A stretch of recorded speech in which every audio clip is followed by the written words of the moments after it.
Ladies and gentlemen, welcome into a quick little recruiting update video.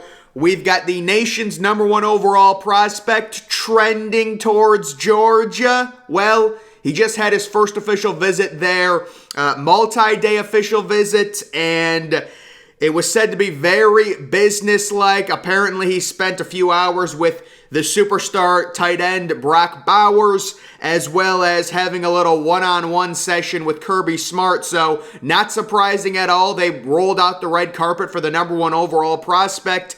His next official visit is going to be to Alabama, and then he finishes with Texas. Now, handicapping this recruitment, going into these final official visits, Texas was thought of as the leader, with Georgia possibly being the biggest threat. I think it's great news that Texas gets the last official visit. He will be visiting there in mid-June. I think June 17th is when he goes there. Next week, he goes to Alabama. The thing with Alabama is they already have a top 100 quarterback for the class of 2023. So the thought process is they've kind of fallen off, and you've got a two-horse race between Georgia and Texas, with Texas leading. And when it comes to the intel on this official visit, a lot of it was just fluff. I mean, they're saying things are trending positively to Georgia, but no recruiting analyst I've seen, at least, has flat out said Georgia leads after this visit, which is great news for Texas. Even if you go into your official visit with Arch Manning tied, you're going to have a chance to completely go ahead. And Texas is really starting to trend on the recruiting trail, and I think they and their NIL collectives understand it's now or never for the University of Texas. You've got Quinn Ewers, you have a generational quarterback, you've got a superstar receiver in Xavier Worthy, and you've got a star running back in Bijan Robinson. You need to have success this year on the field, be able to sell that, and also have significant success on the recruiting trail. There are so many uber talented prospects just in the state of Texas that Texas is going to go balls to the wall trying to land with their NIL stuff.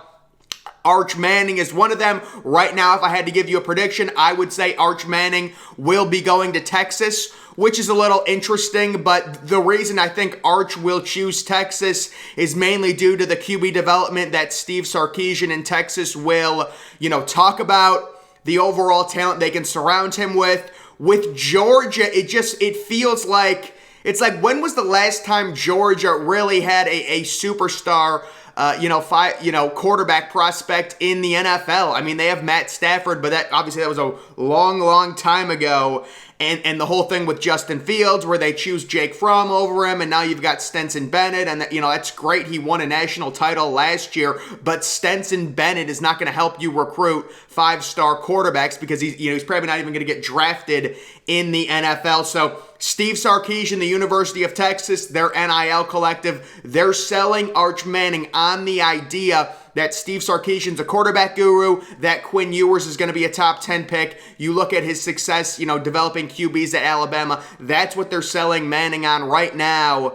Right now it's coming down to Georgia, and it's coming down to Texas, and it looks like, reading the tea leaves, it's probably close to tied. Maybe Texas might even be a little bit ahead still, even after his Georgia official visit, which is amazing news for Texas. And you'd think, they get a softball, all they got to do is hit it out of the park. All these official visits are going to go well. Like, I'm not saying Arch Manning had a bad official visit to Georgia. They're all going to be positive because you're, obviously recruiting a kid. You're telling him how much you want him, but it just depends. Is that enough to overtake Texas? I think going to Georgia would be a curious decision for a player the talent of Arch Manning. You could say, going to Texas would be surprising, but you can at least see it with the coach they have in place, where Arch Manning would say, you know what, he can develop me. That's where I'm going. We know Texas is not short on talent. They're always going to get talent. It just comes down to, are they going to actually be able to, parlay that talent into a New Year's Six Bowl? I think that's the next big step up for Texas, making a New Year's Six Bowl. When it comes to another receiver that Texas is trending for, it is Jonte Cook II, who is an absolute star, fringe 5-star prospect. He is listed as a 4-star, but He's literally one spot away from being a 5-star. He could finish the cycle as a 5-star. Apparently, Texas is trending for him, and he is supposed to make his official visit right around the time Arch Manning makes his official visit. You could get a lot of hype for the University of Texas if they're able to land this kid. Also, Arch Manning, I'm guessing normally with quarterbacks, especially these top-of-the-line 5-star quarterbacks, they want to be committed pretty early. So this is actually pretty late for a top-of-the-line quarterback to be uncommitted, although we've also seen, Dante Moore not be committed anywhere. So maybe with the NIL, these QBs want to be courted a little bit more. They want to look at all their options, but a lot of hype going on with Texas. What I read into this is they are desperate. They know the schedule only gets tougher when they move to the SEC. They understand that it's now or never. You have to have a very successful season this year with Quinn Ewers. That's only going to help you in recruiting. And then you hope Quinn Ewers is able to be developed into a top 10, top 5 draft pick, which at that point, Steve Sarkisian can start selling himself like Ryan Day does, like Lincoln Riley does, where you have multiple quarterbacks that you develop go into the first round. You're the University of Texas. You've got so much money. Everything starts working out. So Texas really doing well. Right now, I think maybe it's tied. But honestly, if I had to pick right now, I think Texas lands Arch Manning even before their official visit. So that's just the tea leaves when it comes to the number 1 overall recruit. It's Texas. It's Georgia. And then there was talk maybe LSU gets an official visit, but I highly doubt he'll go to LSU. Alabama gets their official visit next week, but of course, as I said, they already have a top 100 quarterback committed for the 2023 class, so it would be a bit surprising if Arch Manning decided to go there. Of course, if Arch Manning does decide to go there, I'm sure they would take him, and the other top 100 quarterback that's committed to Alabama would just decommit and go somewhere else. Maybe he'd go to Georgia, and he'd come, but yeah, I expect Alabama. Arch Manning is going to do his due diligence and visit everywhere he wants, but I don't think he's going to Alabama. So Texas is trending right now. Another quick thing I wanted to do was look at some guys I think are a little bit underrated in the 2023 cycle. The first one being Noah Rogers. I've watched hours, worth of footage. Noah Rogers. This kid's a 5-star receiver. I think he's the number 1 receiver in the class. He's an absolute superstar. 6'2", 180. I see Chris Godwin, a lot of Chris Godwin in his game. Big, thick build, really, really good player. I love Noah Rogers. Another guy I think will continue to move up recruiting rankings when they continue to update them. Calvin Simpson Hunt, who is currently committed to Texas Tech, but when he committed to Texas Tech, I believe he was a 3-star, so he's already moved up significantly inside the top 200, but I think he's going to continue to move up. This, by the end of the 2023 cycle, this is a top 100 player. I don't think he stays committed to Texas Tech. All the major programs are chasing him. My guess is he'll decommit and then go somewhere else. But if Texas Tech is able to land him, what a major get, kind of a cornerback prospect there. Also, Daniel Harris, who's a pure corner. He's been shooting up boards like crazy from Miami, Florida. You've got Georgia in on this kid. You've got Michigan in on this kid. Ohio State. I'm sure Miami is going to be a team, considering he's from there, that's in on him. He is a really underrated prospect, ranked 201st right now. I think he could be, by the end of the cycle, a top 50 overall prospect. He's 6'2", 175. I love that build. Athletic build for a cornerback. He's big, he's physical. Daniel Harris is an absolute beast. Darren Reed, the defensive lineman from the state of Georgia, ranked 209th right now, is going to be someone I see by the end of the cycle. He's a big boy defensive tackle prospect, kind of a hybrid guy, very athletic for his size. He's going to be inside the top, I would say, 100. And then Arvell Reese, who is a linebacker from Glenville, Ohio. He's a guy, linebacker prospect. If this kid was from the South, if he was from Florida, he'd be a top 100 prospect by now. Absolute stud, modern day, physical, athletic, hybrid linebacker. What a player he is. I think he finishes in the top 100. This is just another little fluke I saw, by the way, guys. So Carnell Tate, who is a 5-star receiver, currently uncommitted. He has a top 2 of Ohio State and Tennessee. I looked at his rankings comparison, and this is crazy. I've never seen this when 3 out of the 4 recruiting services are basically in virtual agreement on where a player should be ranked, and the 4th one is just so different. So what you're looking at is the overall industry comparison of Carnell Tate. You take a look at On3, they have him ranked 17th overall, the number 3 receiver in the country. 247 Sports has him at 14th overall, the number 2 receiver in the country. Rivals has him at number 13 overall, the number 3 wide receiver in the country. And frickin' ESPN has him at 134th in their little ESPN 300 rankings and the 19th best receiver. So On3 has him at number 3 in terms of receiver. 247 Sports has him at number 2. Rivals has him at number 3. ESPN has him at 19.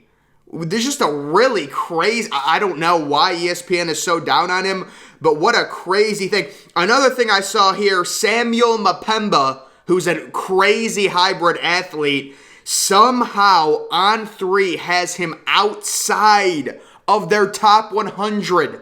That was another thing that was just crazy to me when I was looking at that. Another thing, Cincinnati, the University of Cincinnati, really interesting. They landed like 8 commits in a single day. I saw like a headline and it was like Luke Fickell lands 8 recruits in one day. And you look at the current 2023 rankings, which will obviously change. Northwestern is 4th, because they have 17 commits. They've got a very low average, but it's still cool to see Northwestern, Ohio State, and then Cincinnati coming in at number 6 with a lot of commits. But it was weird. Cincinnati landed like 8 commits in a single day. I don't think I've ever seen that. Just another thing to look out for, Rivals is updating their 2023 recruiting rankings. I'm going to go over that. They do a whole annoying thing where it takes them multiple days to actually update their rankings. I think their top 250 comes out tomorrow, which will impact the overall 247 Sports composite rankings, and we will see which guys move up, move down, how it'll impact the overall rankings. So this is just something I found off of Instagram. This is a really cool looking graphic, but for some of these teams, I just do not agree with. Like Caden Proctor, they have his top 3 teams as Michigan, Oregon, and Penn State. Where is Iowa? I mean, so it is a cool graphic to show you. David Hicks, I would say definitely Texas A&M leads for. Cormali McLean, Florida leads for, I agree. Arch Manning, it's either Georgia or Texas. Alabama would be 3rd. Dante Moore is really anyone, but I would also throw in Texas A&M in the mix for him. And then, Brandon Inniss, I would say Ohio State is going to land him. I did see Brandon Inniss visited Alabama this past week, I believe, which that's good. Do your due diligence. Go wherever you want to go, but I still think Ohio State's going to get him. Caleb Downs, I'm surprised Clemson is listed as a top 3 team over Alabama. Anthony Hill, I would say Texas A&M. James Smith. So James Smith, can somebody tell me what's going on with his recruitment? He's from Alabama, 5-star defensive tackle, and they say his top 3 are Arkansas, Auburn, and Boston College? I don't know. Yeah, some of these are weird. Reuben Owens, Texas, Louisville, and TCU. I would definitely throw Texas A&M in there. I would probably throw Texas A&M over both TCU and Louisville. I know Reuben Owens just came off a visit to TCU, but I can't see him going there. And then just some other guys. So, yeah, it's a cool graphic, but a lot of those top 3 schools, some of them at least seem to be off in my opinion. But that is going to do it for this recruiting update. Arch Manning, I'm guessing he's going to Texas. He had a successful visit to Georgia. But again, guys, with these visits, obviously they're all going to be successful. You have to really read the tea leaves. And it's like, from the recruiting analysts, is there actually any movement to where Georgia jumps ahead of Texas rather than it just being a bunch of fluff? Oh, he had a good time. He sat down one-on-one with Kirby Smart. I still think Texas leads for him. Texas is in the best position to land him. Of course, with NIL, anything can happen. Maybe Georgia offers him a major NIL deal that he doesn't want to turn down, although I find that hard to believe considering with his family, he really doesn't need money. This should not be a recruit that's heavily impacted by NIL, which is part of the reason I originally thought he was going to go to Alabama. If you're just basing it off of development, best chance for success. You know, Alabama, what they've done, putting first-round quarterbacks to Mac Jones, Bryce Young's going to be a top 5 pick. They really set quarterbacks up for success because of their ability to recruit wide receivers, their ability to recruit elite offensive tackles, elite running backs. So I originally thought if it's a pure business decision, I would see him going to Alabama. It doesn't look like that's the case. It looks like Texas is going to get him. They get the final official visit. That is key with Arch Manning. So that's where that recruitment stands right now. He'll be at Alabama this weekend. He'll be at Texas for his official visit there the 17th of June. But guys, that's going to do it for this recruiting update. Make sure you're following me on Twitter. Link to that's always in the description. I'm, of course, the Depressed Ginger. Thank you for watching.